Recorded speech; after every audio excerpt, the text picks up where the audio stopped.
The following is a local resident producers program. The program content is the sole responsibility of the producer and does not necessarily reflect the views or policies of CATV2, Oshkosh Community Access Television, the City of Oshkosh, the Oshkosh Cable Television Advisory Commission, or Time Warner Cable.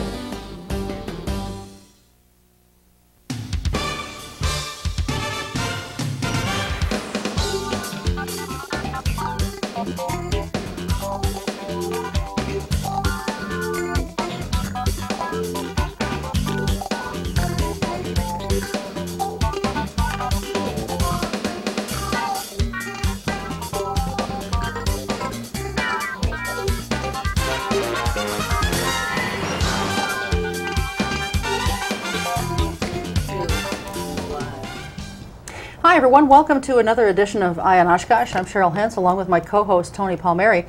On this edition of Eye on Oshkosh, we're going to be discussing diversity and multiculturalism, and we're very pleased to welcome two guests to the show this evening. To my left is Adele Newson-Horst. She's the co-chair of the Oshkosh-Diversity Council, and seated next to her is Michael Kuany. Michael is a student at UW-O. He's also a translator, and you are from Sudan? Sudan. Okay, very good. Well, welcome. Thank you both you for being here tonight. You know, we've got a lot of things to talk about tonight, but you know, many people I think have different ideas that come to mind when they hear the word diversity. What exactly does diversity mean, and what does the Oshkosh Diversity Council do? As far as the Oshkosh Diversity Council is concerned, diversity encompasses difference. Whatever that may mean. It may be nationality, it could be a question of ethnicity, a question of culture, ableness, so it's a gamut. The Oshkosh Diversity Council sponsors programs during which we have conversations on issues ranging from nonviolent offenders to housing for the poor, to the Dinka refugees, to immigration issues, and that's pretty much what we do. We meet the second Tuesday of each month. We are in partnership with Oshkosh Public Library and the Northwestern, as well as Ron Deachin, who owns Impromed, is also a sponsor and or a supporter of the group. Okay. Now you had mentioned Dinka refugees, and you sort of motioned to Michael. I don't think a lot of people, including myself, know who Dinka refugees are, or anything about that situation. So could you maybe explain that to us? Yeah, actually Dinka, people are not familiar with the word Dinka, but Dinka, that's a tribal word in Sudan. So Dinka is a tribe in southern Sudan, and it is one of the largest tribes in the country. Okay. And you are a member of that tribe then? Mm-hmm. Okay. All right. How large is the tribe, would you say? Actually Dinka, I don't know how many millions, because the war has been going on and it decreased the number of people. So I don't actually know the number right now, but it is the largest tribe in the country. Are there a lot of Dinka refugees, not just here in Oshkosh, but in the United States? Yeah, in the United States. I'm going to tell you a little bit about the war of Sudan. Yes, please. So the war of Sudan, you know, has scattered everyone in the country. So people are now in the refugee camp all over the world.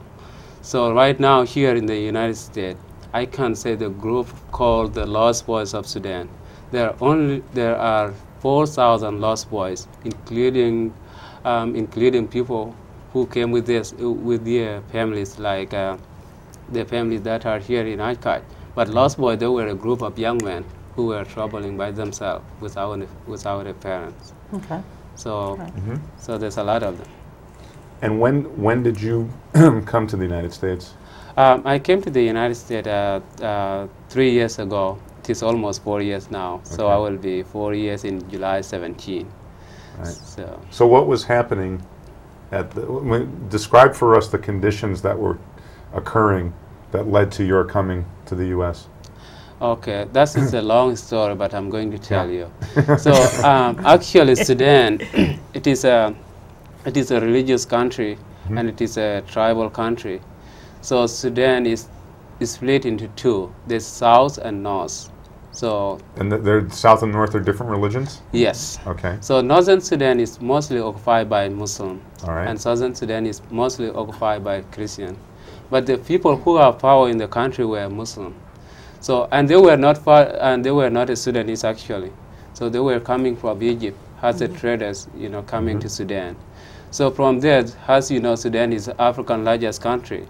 Okay. So there's no people who can occupy the country. So we give them a chance to be in the country. After that, they gain power and they control the government. So they bring the rule out saying that if you are not a Muslim, you would not be in the government. So they only give two options: either to be a Muslim, or to die. So those are the two options that they give to people. And that's, so the essence of the Civil War is religious war. Religious war and political crisis and mineral, like natural resources.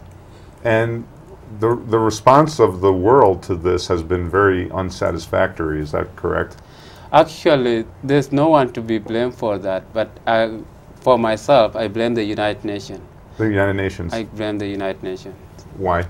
Why? Because, it is like a Rwanda genocide.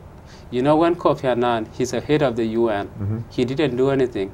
And it is his responsibility to talk to the international community, this is what's happening in Sudan. And Sudan civil war has been going on for 21 years, so which is really bad. And 2 million lives have been claimed by this war. Yes. So that's why I blame the United Nations. What is the role of the United Nations?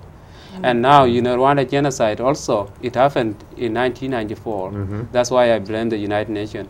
And now Darfur conflict is now going on too. And the United States and some other countries call it a genocide. Right. But the United Nations denied it is not a genocide. So what is the definition of a genocide? The 2 million people does not constitute genocide, according to the United Nations. Actually, genocide is a killing, Yes. So what do they think of it? Yeah. That's why I blame the United Nations. So you, 4 or 5 years ago, I guess you applied for refugee status? Yeah, actually, in 1987. Okay. It was 1983 when civil war started in Sudan. Right. And killing was there before, but in 1983 it became more active. So there's a leader of the Southern Sudan, of SPLA, Sudan People Liberation Army. So he was educated here in the United States, in Hawaii State University. So he went back to Sudan and claimed to the government that, could you please give my people a right? So let's have a freedom of religion and freedom of everything. But the government want to kill him. So he went to the bush and he started fighting against the government. So in 1987, the killing was become more active. Right. So, and we have a cultural system in our country. So people with the same age go and play together, and people of the same age play together. So we were playing outside, outside, far away from home. So from there, we just saw the houses set on fire. So we don't have a chance to come back to the village. So we had to run from there, and we didn't even know where we were going. So we ran to the desert, and we tried to go back to the Nile and follow it. But since Nile is the longest river in the world, so there was no end of it. So we ran back to the desert, and we end up in Ethiopia. In Ethiopia? In Ethiopia. So, and that's what the only young men without their parents. So in Ethiopia, we stayed there for 4 years. So, and within those 4 years, we were not having enough food. So a lot of people were starving to death. Sure. And people, there was no water too. So you have to drink your own urine, as water. What a fascinating story. That is. Now, your family, are they still in Sudan? Did they come here to America as well? Actually, my family, they are not in Sudan, and they are not here in the United States. So I found out 2 years ago that my mom is in the refugee camp in Uganda. So I wrote to all the refugee camp in Africa, and the only country, I got the response was a Uganda refugee camp that my mom was alive. So I started talking to her on the phone, but you know, it was not enough since I was really young when I left the country. So now she's now in Uganda. Okay. I would assume that's pretty common in situations like what's going on there in Sudan, where when there's war and strife that goes with it, family members get separated and you sometimes have no idea where they are. Sometimes you never see them again. Yeah. Actually, yeah, that was really bad, but a lot of people lost all their families. But I think I'm lucky that I have my mom. Sure. Yes. So. All right, we'll talk more about this situation a little bit later on in the show. Adele, back on diversity in Oshkosh, I was looking at the census figures of this city. From the 2000 census, the racial makeup of Oshkosh is 93% white, 2% black or African American, 0.5% Native American, 3% Asian, and let's see, almost 2% Hispanic or Latino. That doesn't look like a population that is very diverse. No. Should the goal be to make the population in Oshkosh more diverse in the That's racial a good sense? question. Our goal, the Oshkosh Diversity Council, is to educate the 94% and others about the diversity in the community, so that there's engagement, so that people know Michael's story, so that they can reach out and say, gee, you've been through a lot, tell me more, or how can I help you? So our goal is to make people feel welcome. African Americans, Africans, Hmong, all the refugees. What, in your judgment, Adele, what are the challenges to doing this? Well, time, largely. There are people, well-meaning people, who simply don't have the time to meet once a month at noon to talk about what the issues are. There are people who say, leave me on the listserv, although I cannot leave work, I want to know what's going on. And then they'll send, when there's a call for support, they'll send, right now there's a new refugee family, a Sudanese family that the Oshkosh Diversity Council and I are co-sponsoring. We picked them up June 9th, and we put out a call for support because they have absolutely nothing. They were in a refugee camp in Cairo for 5 years. And Michael's already told you what refugee camps are like. St. Ray's collected foods and all kinds of things at a mass. The ordinary people, neighbors, my neighbors, donated very nice things. Winnebago Mental Health and Larry Kavanaugh put a little blurb in the newsletter, their newsletter, and they've been bringing furniture. My house looks like the Goodwill because the family hasn't been put in its public housing yet, and we don't expect that to happen until August 1st, unfortunately. But it's that kind of thing. People want to get to know these people, and they should. And so we try, our focus is education. Given the demographics of this part of the country, I don't know that one can say diversity isn't what it should be. The question is, how welcome do you feel in the community? And that's a good point. And I want to play devil's advocate here for a minute. Sure. You know, we have a lot of people in this area who have lost their jobs, manufacturing jobs as well as others. People who are on subsidized housing are losing some of their subsidies. We have people who don't have insurance. There's a whole host of problems that Americans are facing. And what I have heard from a lot of people is, you know, we have our own problems. We don't have enough jobs for our people. We don't have enough insurance. We don't have this and that. Why are we bringing more people over to this country? How would you respond to that? I don't want to go to the cliche that we're a nation of immigrants, but that's pretty much all I can say. In the community itself, I read some of the editorials about the pioneer giving to the Hmong, the old furniture. People made pretty much the same remark. I mean, I'm poor, why can't I have, or this kind of thing. Fortunately, the people in our circle the people in this group are very giving. They're very concerned. They're poor. I mean, we all have struggles. I have a teenager. But the point is, the point is, though, there are people who open their heart, and I think it is very generous people, be they poor, rich, or what have you. They're going to do what they do, no matter what. And other people are going to do what they do, no matter what. We can only hope that the people who reach out and want to be helpful, poor people who have given to the refugees, their time, companionship, camaraderie. People give what they can, and that's the best we can ask for. Sure. I think maybe why we've seen some of this attitude, and I will admit that from time to time I have voiced some of those same concerns. I'm not proud of that necessarily, but I'm not ashamed of it either. I mean, you know, I know people who are out of work and can't get insurance and this, that, and the other.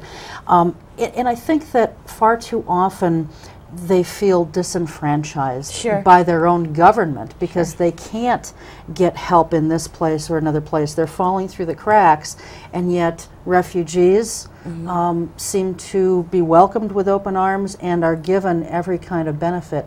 And I think that's where a lot of people are feeling some of the resentment. And that's a misconception there as well. They are brought here and they are left.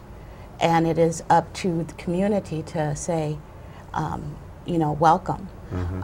They have no magic formula for working their way through the system. If that were so, Georgie Tong would not still be in a house that he shouldn't be in. And we're currently looking at ways in which to get him out so that the other refugee family will not get in trouble. So it's not as easy as you think it is.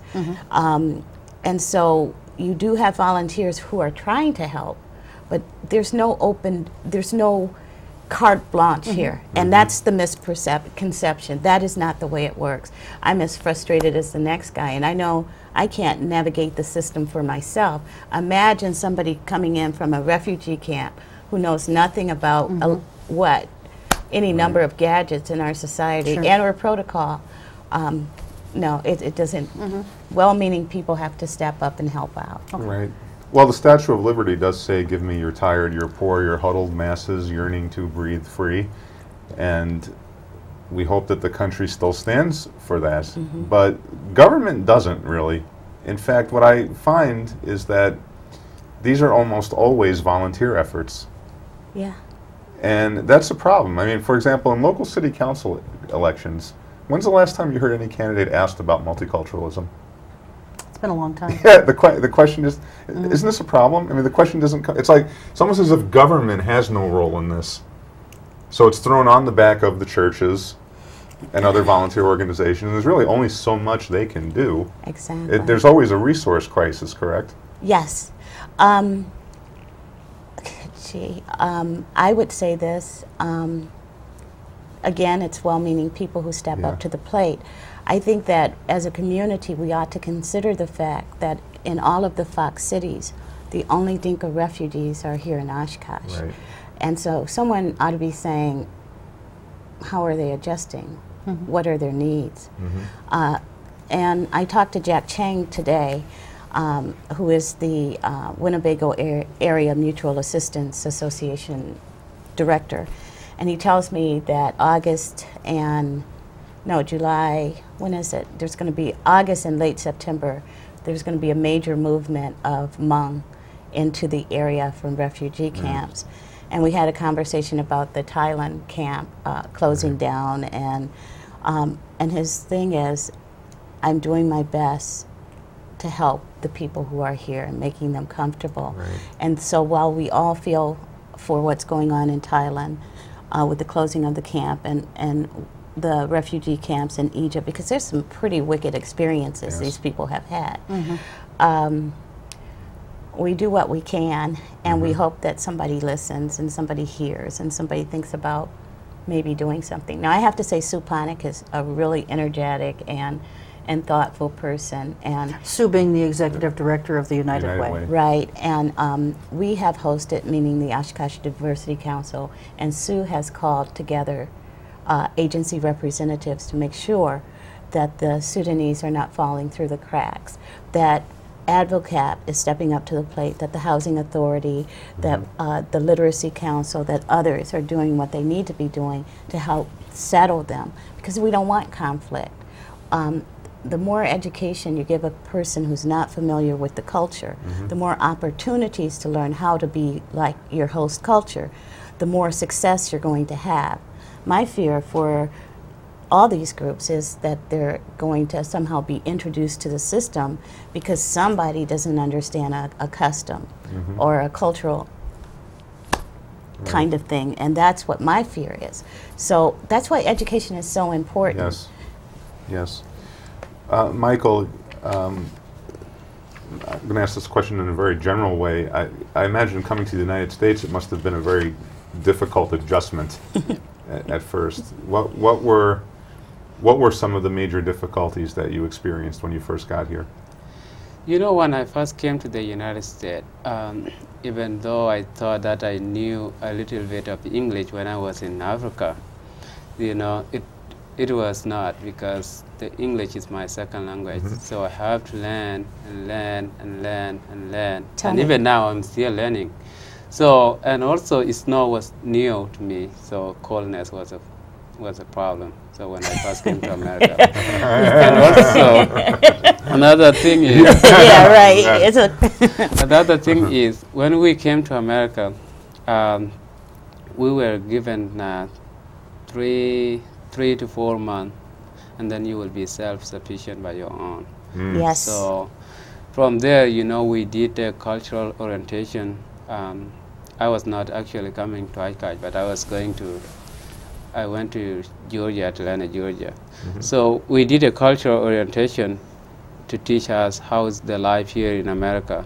And that was really different because we have cultural differences. Sure. So that was a harder thing that we faced when we first came to America. And also, when we first came here to America also, we asked for education, and that is our main goal. So if you watch the Lost Boys movie, so they always say that education is my mother and father. So that is our saying. Okay. So we were aiming for education, and at that time, you know, in Georgia, they were saying you have to wait for 2 to 3 years to go to school. You know, that's why I left Georgia and came to Wisconsin. Okay. So. Okay. Cheryl? Adele, with so many different ethnicities, different lifestyles, different races, and often with language and cultural barriers, as we've been talking about, where does one even begin to bridge this gap of you know, gaining better understanding of one another? Well, I think you eat with them. I can say that I am so very comfortable and happy when I'm in the Society of Attack, and yet Abuk and Abuk, those are the 4 women. They cooked dinner for me, fried fish, and, oh gee, kisara, and a number of other things. And their English is limited, and they would drift in and out of English, Dinka, and I was very comfortable. In fact, Michael and Marco went with my husband shopping because it was just the girls, and we were hanging out, and we had such a cool time. And I know Mary Ann Offer, who is the co-chair of the Oshkosh-Diversity Council, makes contact with them. And there are all kinds of people, the Literacy Council tutors. You just spend time with them, you eat with them, you get to know them, just like you do anybody else. One of my best friends is a Republican, a neighbor who lives across the street, and we just have a ball together, he and his wife. And I think because they're open to hearing that it works, and it's the same with the Dinkas. Right, right. That wasn't a snipe at them. No, that's, that's okay. He really is. Michael, can you see any peace emerging in Sudan? Is it a hopeless situation? Yeah, actually right now there is peace in the country, and so this year I mean in May, so they have been negotiating for 2 years in Kenya. So 2 years ago, the United States President George W. Bush nominated one of the former senator of Missouri, John Danforth to be envoy to Sudan. So John Danforth did a lot more than Kofi Annan of the United Nations. So from there was a progress, and now this year they signed a peace deal. And this is what happened, and it never happened in Sudan history. This year, last Saturday, the SPLA leader, John Garang, who was fighting against the government, joined the national federal government. He became the vice president of the national government. And he is also a president of the Southern Sudan government also. Okay. So there's peace in the country, but there's another war. That's not a real war, but it is also killing life. So we have poverty in the country. You know, there's nothing in the country. Peace is there now, but they don't have food, food for people. But will anybody be brought to justice for all the killing? For the killing? Actually, I cannot say, even though I say it, they would not do it. So I think President Bashir of the North, who was killing people in the South, he was killing innocent people. Yeah. So he should be brought into justice. Now, they have been fighting for 22 years, and now war doesn't solve anything, So they do it through dialogues. So how come, why did they kill innocent life, while no one even succeeds? It was strictly because of religious difference. Yes. Yep. Now the president accepts that religion should, people should have a religion, freedom of religion in the country. What do you make of efforts like we saw it was in Philadelphia and London a few weeks ago, the musicians having concerts for Africa? Is all of that, is that effective at all? They were trying to get debt. I mean, is Sudan saddled in debt? Yeah, actually there's a lot of debt right now in Sudan. So we don't even really know how much, but I think what people are using, I think those are debt. And they're borrowing, money to buy some weapon to fight and kill each other. So I think those are the debt. Do you think those movements are useful to try? I mean, essentially what they were trying to do is get debt relief for these countries. Yeah, it would help, It would help because if they relieve the debt, so they will use those the money that they will get from the oil to rebuild the country. Right. So I think that will help. All right, sure. What is, you're a student at UW-Oshkosh, correct? What are you majoring in? I'm majoring in international studies and political science. Okay. And when you're done with getting your degree, what do you hope to do? Actually, my hope is to work with non-governmental organizations. Stay as far away from the government as you can. All right. Adele, how does affirmative action factor into diversity issues? You spoke before about, people with certain disabilities, challenges, special challenges that they have to meet. Affirmative action was certainly helped, instituted for them as well as other folks. How does affirmative action play into diversity issues? I think people have I can speak to education because I am an educator. People have a mistaken notion about the effect of affirmative action, who benefits from affirmative action. The fact of the matter is, in that entire period of affirmative action, because it's certainly on the outs, but in that entire period, if you look at the number of people who benefited, the vast majority were not minority, but Euro-American women. And institutions are suffering for a lack of diversity. I mean, the University of Michigan Law School case and businesses clearly articulated the value of having a diverse student body and a diverse workforce. We just have to figure out how to make that happen now that I don't know what affirmative action is now, but well, besides the women, it's supposed to help cultural, ethnic, and racial groups of all ethnicities. That's not to say that these people weren't helped. I'm just saying the perception that black people got where they were only because of affirmative action. The people who value received the most benefit were not the people. Well, yeah, the women are a protected group. Yeah, they are. Cultural, ethnic, and racial groups, women, individuals with disabilities, and Vietnam-era veterans are all supposed to benefit from affirmative action, or at least be protected by it, and I don't think that a lot of them are. So, you know, some of this I think needs to be expanded, and we need to make sure that the rules are followed and that people benefit from these things.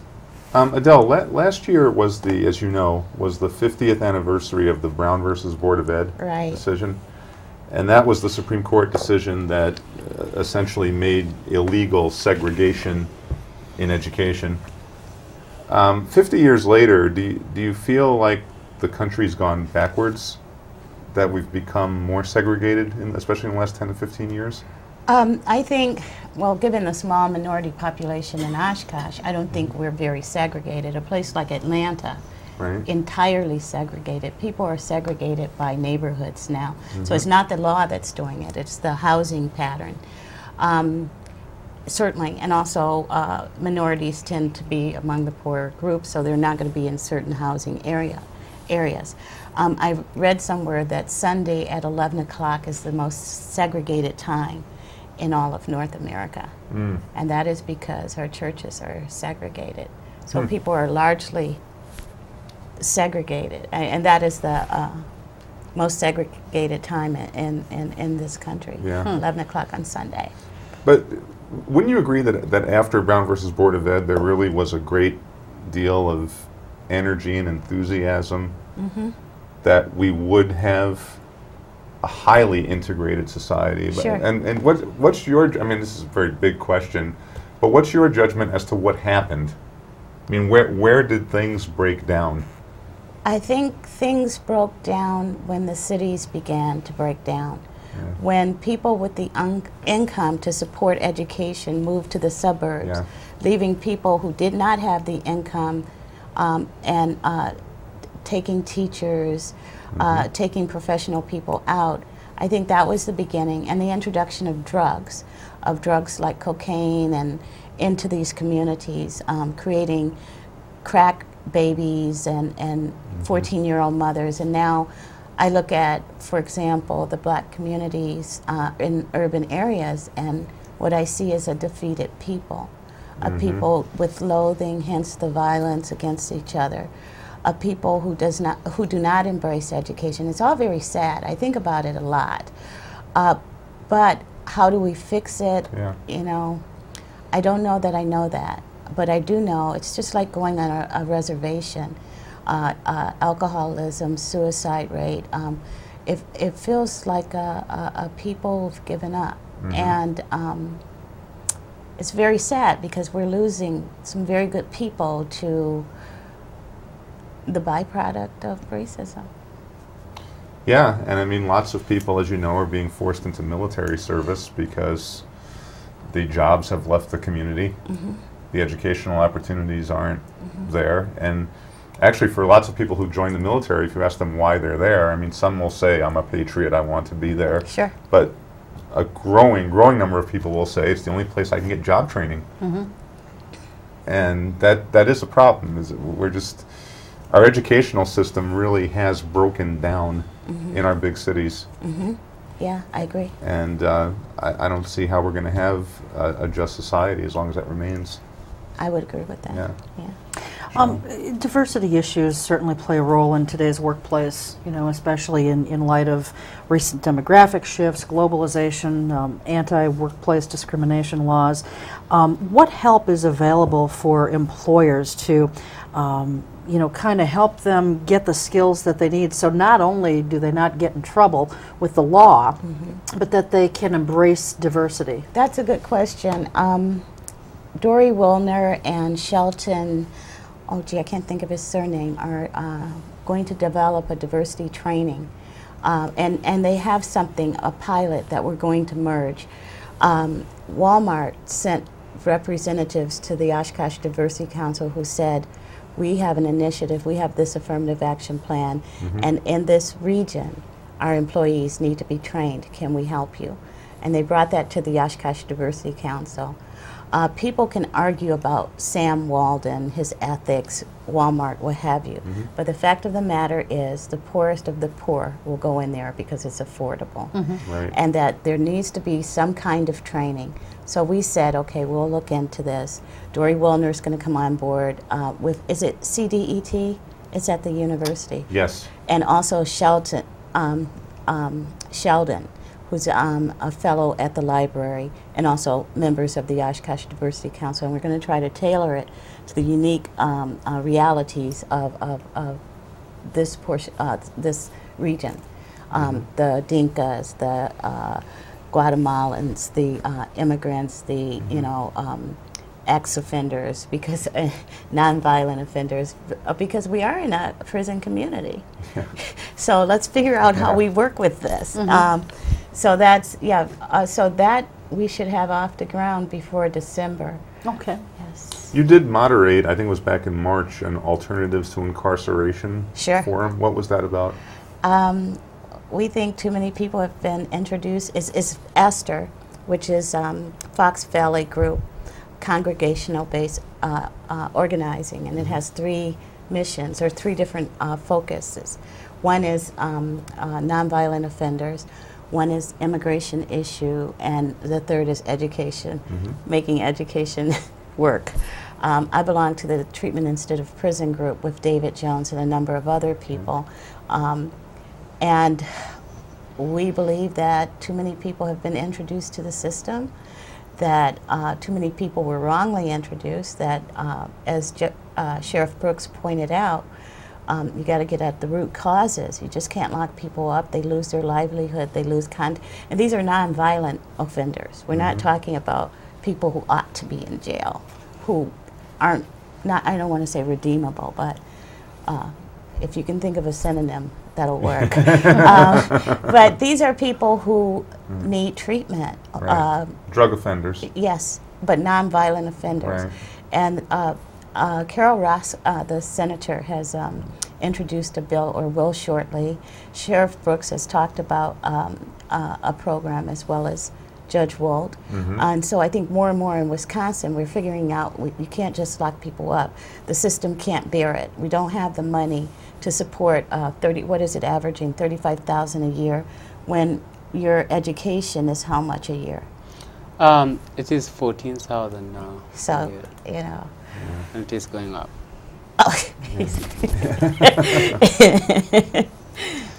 Does your group, the Oshkosh Diversity Council, does it primarily work with just folks from other countries? No. Okay. We Give do. us an overview of I the types of people that you work with.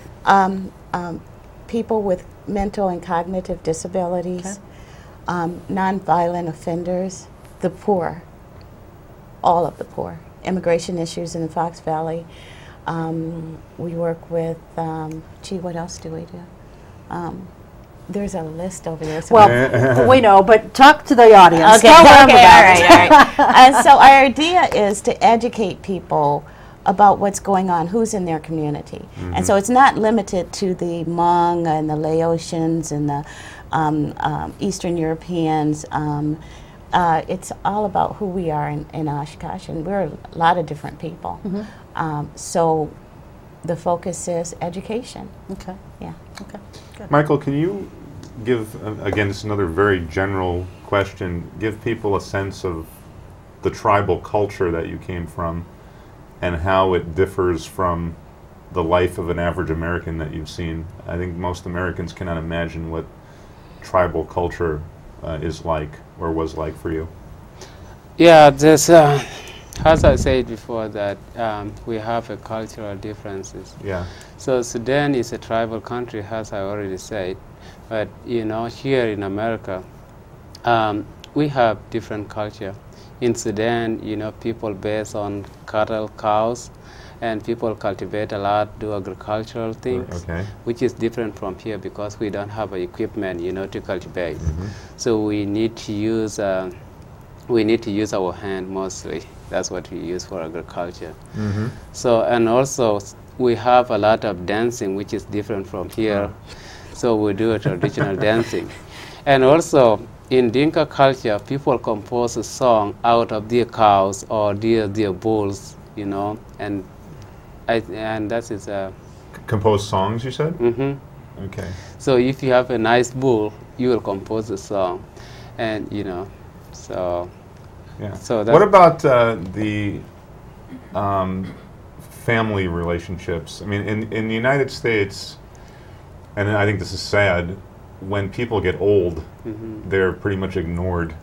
This country is not very good to the elderly. Oh, so are the elderly treated with more respect? Actually, in my country, and especially my tribe that I came from, so you know, if you have a son or if you have a daughter will be married and go to and own her own family, but the son will remain in the family with his dad and mom. So when your mom and dad take care of you when you are a child, so you need to take care of them, you know, when they get old. So that's what we do. Okay. Yeah. Yeah, and the U.S. was like that for a while. Yes. We lost that. We need to get back to that. Yeah. Adele, what about the relationships between African Americans and people from Africa? I've been told over the years that that's often a tense relationship. Sure. Is that right? And why is that? Well, I think you have to look at the socioeconomics of the. So the poor blacks resent Africans. Why? They have no information about them. Education failed, so they have no identification, no connection to them. The more affluent or more educated blacks understand the history of Africa and understand the myriad struggles that the Africans have endured over you know, the current modern age. So the problem is more likely going to be lower income African American will cause problems. You find that with Haitians, the immigrants. You have established Haitians in Miami who don't want anything to do with the immigrants, but that's their own countrymen. But I think it's a lack of information, lack of education, and self-loathing. There have been a long line of militants, activists, Marcus Garvey, Malcolm X, who have called for a kind of Pan-African movement. That's probably more important today than I'd agree. Than when is that right? Now, what are the barriers to that? Because I mean, what most white Americans don't realize that globally, white Americans, are the minority. Right. By far. Right. Right. The majority of people in the world are people of color, by huge margins. And this is probably maybe in some ways too easy a question. What are the things keeping a Pan-African movement from emerging? Again, lack of information. Again, the current situation in education, and lack of information. If you go through public school in America, you're not going to get a lot of information about Africa. And African Americans are going to learn about slavery and Jeffersonian era and that kind of thing. They're going to feel embarrassed. They're not going to want to participate in that. But that's not the be-all and end-all of African and African-American history, but that's the way it's presented. So with the lack of information, right? And there are movements in New Jersey, California, other places to have African-American history introduced in the K through 12 program. The idea is you give them information for this kind of Pan-African sensibility to develop, for a sense of self, for a sense of history. Because when you don't have those things, you get dangerous people. People who cannot love themselves, and people who know nothing about their history, and people who can make fun of Africans because they don't know anything about it. Well, but even in academia, Adele, I mean, the way the African continent has been for centuries in Western academia, as if no knowledge came out of Africa. I mean, hasn't there been a tremendous movement in the last 20 or 30 years? I'd have to agree. If you ask Mr. Kuany, what was the first thing you got from me in class? This was a literature class, a survey of African American literature. What was the first thing I gave you? Actually, we study African literature in her class, and you know what I learned. There's a book called Kuany's Trouble. So that's my favorite book. It was about the guy who was abducted from West Africa in what is called today Nigeria. All right. So, yeah. And you received a map of Africa, and in this simulation you have North America, you have New Zealand, you have Europe, you have all these, because it shows you the vastness of the African continent, and you don't have that perspective looking on maps. Right. If you look at the Sudan, it's about a quarter of the size of the United States. It's a huge. China, all these can fit in the land mass of Africa. Right. Yeah. Right. Now obviously, you're part of the Oshkosh Diversity Council. There's also something called the Human Relations Council. Sure. Yeah, they're two different organizations. Right. How do they differ? I think the Human Relations Council was conceived of as an advocacy group. The Oshkosh Diversity Council is an education group, a group that's dedicated to providing information so that people can go out and make choices, advocate if you want, or just gain an understanding.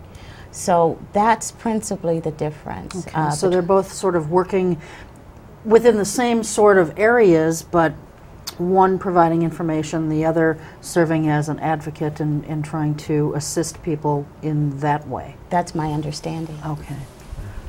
Michael, what has your experience been at UW Oshkosh? I mean, do you enjoy the classes? Yeah, actually, Adele's especially. yes, I'm enjoying the classes. Actually, you know, coming to UW-Oshkosh opened the door for me, and I hope in the future, if I continue like this, you know, I think I will be a better person. So I'm gaining a lot and I'm learning a lot. I took her class, you know, and she knows what I got. And he doesn't. Oh, just recently? Yeah. Yeah. Grades were turned in yesterday. You said you want to, at some point, be involved with a non-governmental organization. What kind of capacity would you see yourself in? You know, I was really, really upset with Kofi Annan. And what I thought, you know, That's that's the reason why there was no no good reason of taking international studies for me. But, you know, I was really upset. I was saying, okay, if I was Kofi Annan, I would, you know, I would do this and do this, you know. So that's the reason why I was taking international studies. You know, after that, I became to like it. So I was thinking, like, if I graduate and go to graduate school, and if I have a chance to be in the United Nations, you know, I would make some changes. Really? Yes. Don't you think, though, in defense of Kofi Annan, doesn't the UN Secretary is his title, correct? Doesn't the UN Secretary essentially serve under the thumb of the Security Council members? So that really the U.S., Britain, France, Russia, China, I guess, well, I'm missing one or two, but aren't they really calling the shots? Yeah, actually, he didn't report anything to the Security Council, and then they will deny.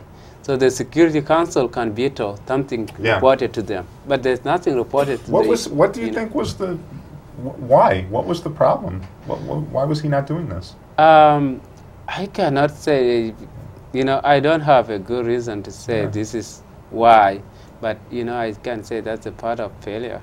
He failed to, you know, he doesn't know what to do and, you know, what will make the situation to be better. Well, I hope you can reform the United Nations, because I'm serious, because I think we saw with Iraq that the United Nations proved to be completely ineffective. And I mean, my own opinion is that my opinion is the problem with the United Nations is that it's a top-down organization with the most powerful nations running everything. And I think it's got to be a democratic organization where the majority of peoples of the world can have more of an impact on world policy. We don't see that right now. Right. You know, you mentioned Africa and the starvation and so on and problems, but Africa, most people don't know, Africa is actually a continent that is rich in natural resources, correct? Yeah. So actually, Africa is really rich. We have a lot of resources, natural resources, and, you know, but the way to use them is the problem. So education, lack of education, as you say, is a problem to people of Africa. So another problem is the people who extract the oils or the minerals, the diamonds in South Africa, the oil in Senegal, Nigeria. These multinational corporations do not put anything back into the infrastructure of these countries. So they remain dependent. And yes, it's incredibly rich continent. And if you see China right now, China is working in Sudan, even though war was there. So he was, extracting the oil from, in the south. So we don't have qualified people, to do the job. Well, I thought a good thing last year was, and I'm sure you're familiar with Dr. Wangari Maathai, who won the Nobel Peace Prize. Of Kenya. Of Kenya. And she basically started off getting people to plant trees, and she's drawn the connections between the environment and peace and economic development and so on and so forth. So the fact that the Nobel Committee recognized her is, I think, a very good positive step. And also another part of the problem is that people who are in power in Africa, they are not qualified people. If you join the military training, so you will, and then you come and campaign for presidency. So if you become if you go into power, you will use that power. You don't even want to allow another person to come, and you don't even do what you are supposed to do. So they just work for themselves, and they call themselves that they are a democratic country, but they are not. So they use a democratic law to personal law. So which is are all of these problems, Michael, a product of the hundreds of years of colonialization of the continent? Are they all related to that somehow? Yes, and I cannot. It is part of it, but mostly, if you are, if you are really concerned of your own people, right? You should do some changes. But people are hungry for power, and so, and mostly people who go in power, they are very poor, so they want to get all the government resources and keep it for themselves, for their families. So you're saying it's not enough just to blame it on the Europeans for all those years of colonizing, that in fact you're saying the people could make changes? Yeah, people could make changes, but education, lack of education is the problem. So if you are educated, you will know the way of democracy. Yes. Very good. Cheryl? As far as emigrating from the country, Michael, how difficult is it? Do they, like some countries, try and keep you there, or are you able to pretty much freely leave if that's your desire? It is not our desire. Actually, our coming to the United States was, it was not the will of other countries, especially the government of Sudan, the northern government of Sudan. And also, it was not the will of Kenyan government. So they don't want people to leave? They don't want people to leave, because in Kenya, when we were in Kenya, so Kenyan people, all the money that they got from the United Nations, they say they are going to use for the refugee, but, they use it for themselves, and they give only a little thing to the refugee people. So they think if we leave the country, they will not get what they are getting now. Okay. Can I just add to that? Oh, absolutely. It's not immigration in his part. On his part, he's a refugee. Okay. A refugee leaves his country of origin because he's being persecuted, murdered, killed, whatever. So he got out of the country and went to refugee camps in surrounding countries. And they get the money, the AIDS money, the money to support these refugees from non-government organizations or what have you. And the countries use them, according to Michael and others, for the country itself and not in support of the refugees. The other point I just wanted to make quickly is that now that war is done in the southern Sudan, not in Darfur, but the southern Sudan, the refugees are going to begin to come back in. To go back to and there's a shortage of fresh, clean water, which is going to turn into disease. That's going to create a real problem.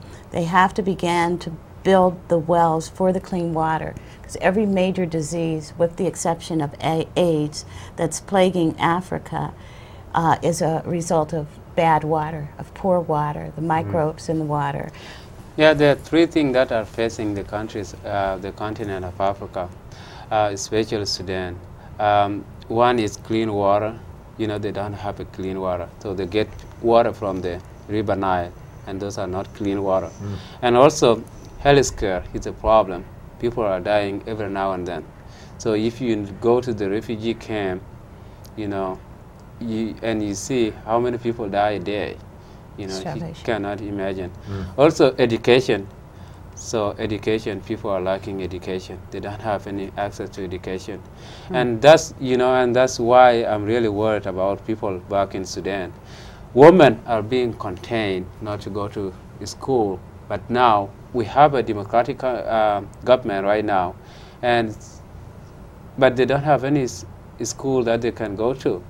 So I think those things are the problem facing people in Africa. Oh, I'm sorry, go ahead. Well, I was just, our time is quickly winding down here, and I wanted to touch on the overall issue of diversity and multiculturalism a little bit yet. There is a wonderful multicultural center up in Appleton. In fact, I think it's called the Multicultural Center, if I'm not mistaken. Do you work closely with them, or not? Not right now. There is a perception in Oshkosh that Oshkosh is Oshkosh, and Oshkosh is not Appleton, and we have problems that are peculiar to our community that we need to address. And first, they're doing some wonderful things in Appleton. The Rotary helped build that multicultural center there. We think it's fantastic. We've heard all about it. And then there's Harmony Cafe. That's wonderful. Great place. Yeah, and yeah, I know you spoke there. But pretty much we're trying to get our bearings, because our emphasis is the community and community engagement and education. Okay, all right. You know, I'm so glad we did this show. It's been enlightening for me, and I think we should plead guilty also. We don't do enough as a media source on the kinds of topics that we're talking about. But that is a real problem with corporate media, correct? I mean, we need more education coming out of mass media. Oh yeah, definitely, definitely. I was reading, there's this new book, I think it came out in May, about how to solve world poverty. And the author says, I can't think of his name, but the media could tell you every day that 22,000 people have died of starvation, and they haven't. They could tell you that of the 6 billion on Earth, half of them are living in poverty. But instead they tell us about Michael Jackson. Exactly. Is that our time over? Yeah, our time's just about up, but there's music playing somewhere, and I'm not sure where that's coming from. Cell phone. Yeah. Okay. All righty. Well, they're calling it a perfect time. Yes. On that note, very quickly, how can people get a hold of your group? We are at the Oshkosh Public Library every second Tuesday at noon. We bring our lunch. Okay. We bring discussion items. We talk about what we need to do, what the problems are. Okay, very good. Thank you both very much for being here tonight. It's been a real pleasure. And thank you, Tony. We'll see you next time. Until then, take good care and keep your eye on us. We've got our eye on Oshkosh.